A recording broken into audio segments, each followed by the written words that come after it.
YouTubers, good morning, it's Robb Moffett. Guys, the other day it was kind of boring at the house, so I just went on a little trip, went over to Dania Beach fishing pier and spent some time there. And I took my camera and shot some video and some photographs. And at the end of this video, I'll show you a little 1 minute video of Dania Pier the day I went there. But right now we're going to go over the 10 reasons I like Dania Fishing Pier here in Broward County. There's probably a half a dozen different places you can fish from shore here on off of piers and docks legally here in Broward. And I think Dania Pier is probably one of the best ones. It's about 900 feet long. It's lit at night. Um, let's go over the 10 reasons I like particularly the Dania Pier. It's first of all, when you go to Dania Pier, you have to go down A1A, Dania Beach Boulevard, and when you do, you're going to pass the fireworks store. you, I can't help but to have to stop in and check out the fireworks when I go by the fireworks store. There's not many places here anymore you can buy stuff that goes up in the air and explodes. It's a thrill for me. So that's one of the highlights of my trip to the beach on Dania is stopping at the fireworks store. Not too many other places you can do that. Uh, the next thing I like about Dania Beach is the parking. Some people say it's expensive. It's about $2 an hour. For parking at the beach, that's not a lot of money. Unfortunately, the parking meters are automated. You have to remember your license tag number and enter with your credit card, and then you do that, and then it automatically puts on 2 hours. So it's going to cost you $4 to park minimum. But if you're going to spend a day at the beach, 2 hours is nothing. And to be parked right close to the beach, because that's the cool thing about Dania Beach is the parking is right next to the beach. You don't have to go on safari through a jungle or through a concrete wasteland to get to the freaking beach. You're right there. Yeah, it's amazing. You go to the beach, you park, you're at the beach. Yeah, well, what a concept. So it's not that expensive when you consider what you're getting. The next thing is you have a lot of available parking. The video I'm going to show at the end of this, I went on a Sunday. I actually found plenty of parking spaces, like 1 o'clock in the afternoon on a weekend Sunday. That's not bad. Um, Number four I like about Dania Beach Pier is it's really right next to John U. Lloyd State Park. So if you are bored with fishing on the pier, you could pay to go to the park, and the park is usually very secluded. There's not a lot of people go to the state park, and you can go to a beach over there. You're basically in your own private beach practically. When you go to Florida, here beaches there are millions of people. You go to the state park, there's hardly anybody. It's really refreshing. Uh, in fact, they have a pier at the end of John U. Lloyd Park. You can go out on, and it does cost to enter the park, but they don't pay for parking. So it's a bargain, I think. Not many people realize it. Number five I like about the pier is they sell live shrimp. If you're going to go fishing, the best bait in the world is live shrimp.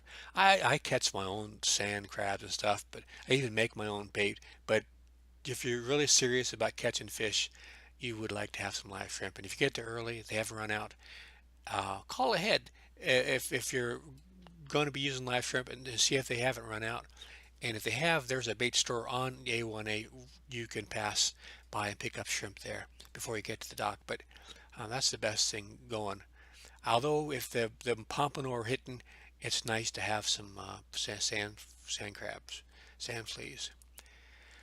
The next one, shoot, if you like taking photographs and video, it's a very photogenic area. It's a wonderful little beach area.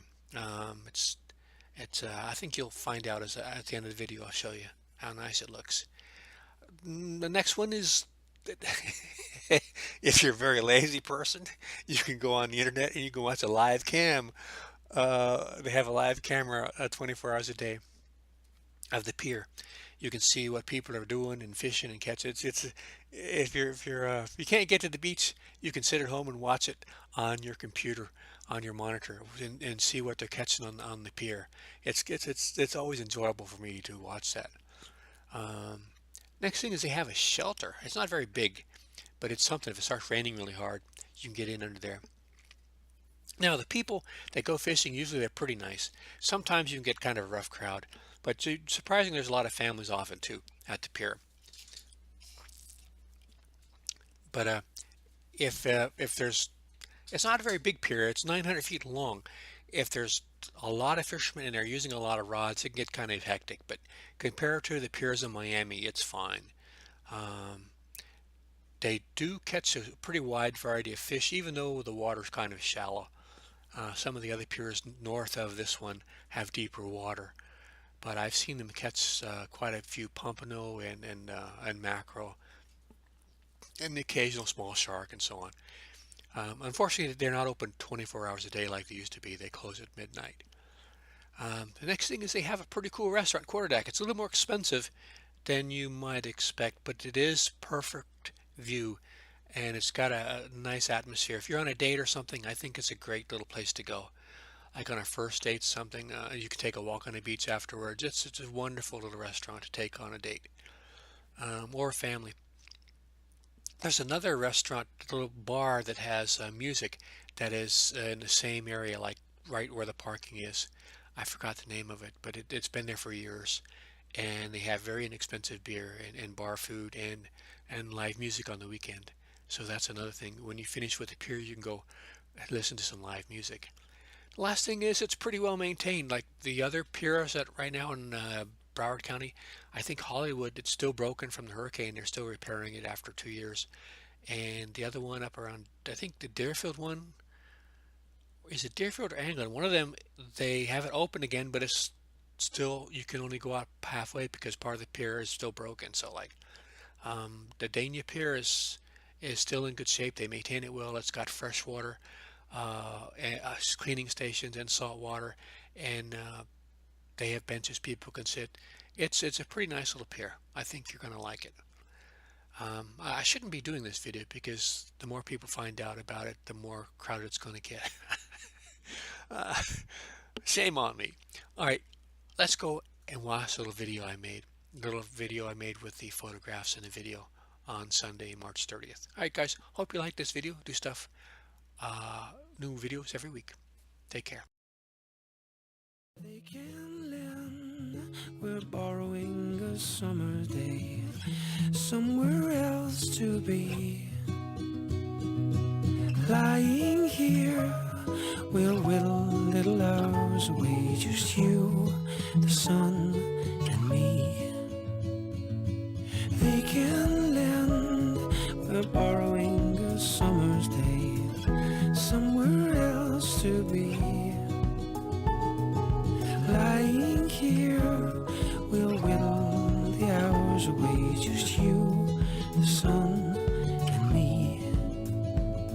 It's where we're meant to be.